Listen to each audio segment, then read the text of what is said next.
नमस्कार साथीहरू। आज म ओनियन बोइल कसरी बनाउने भनेर तयारी गर्न जाँदैछु। मैले बनाएको स्टेप पनि हजुरले फलो गरेर घरमा बनाउन सक्नुहुन्छ। म जाँदैछु है त। मैले 3वटा प्याज लिइसकेको छु। हामी 3 जना मात्रै छौँ। 3वटा प्याज लिए यो बिचको भाग फाल्ने गाँठालाई फालेर यो 3वटा बनाएको छु। 3वटा प्वाल मैले आज भर्खर बनाएको है साथीहरू। यो दुधको तर थियो, नौनी भन्यो यसलाई। यति भनेको छ, थोरै तर राखेको थिएँ। अहिले मात्रै खानालाई 2-3 दिनको यो बनाएको छु। अब यसलाई म हाल्न जाँदैछु।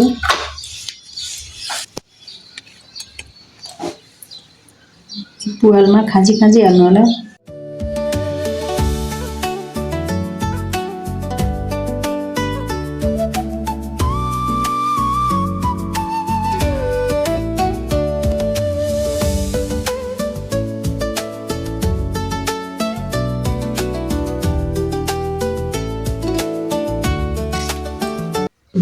साथीहरू, मैले ओनियनमा पुवाल पारेर म यो भित्र नौनी घिउ पनि हालिसकेँ। अब मैले यसलाई माइक्रोवेभमा पकाउन जाँदैछु। यो माइक्रोवेभको बाउलमा यसरी राखेँ मैले।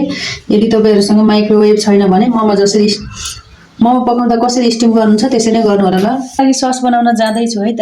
रहेको त्यो नौनी घिउ थियो नि, यसलाई म तताउन जाँदैछु है।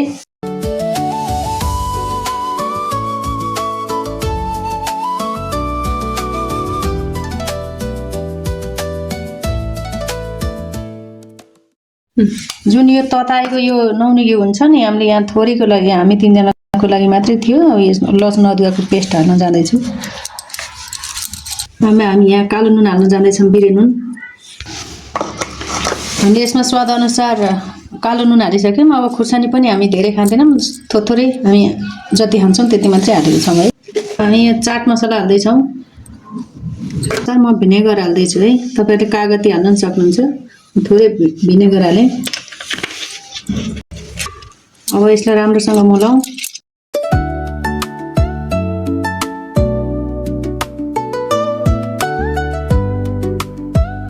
यस्तो भयो है पेस्ट। यो माथिबाट मरमसलाहरू हाल्नुपर्छ है।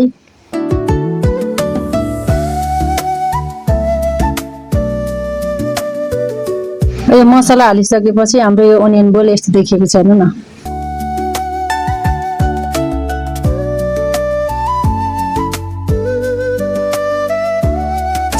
अब हाम्रो यो ओभनमा हाल्न तयार भएको छ है। ल साथीहरू, मैले ओभनमा हालिसकेँ। ओभनमा कम्तीमा 3 मिनेट लगाउनु पर्छ है।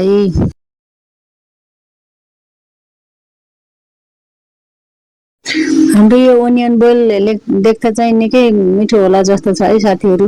ल हजुरहरू पनि यस्तै मिठो बनाएर खानु होला ल। अब अर्को कुन रेसिपी लिएर आउँ हजुरहरूले लाइक, कमेन्ट अनि सेयर गरिदिनु होला। सब्सक्राइब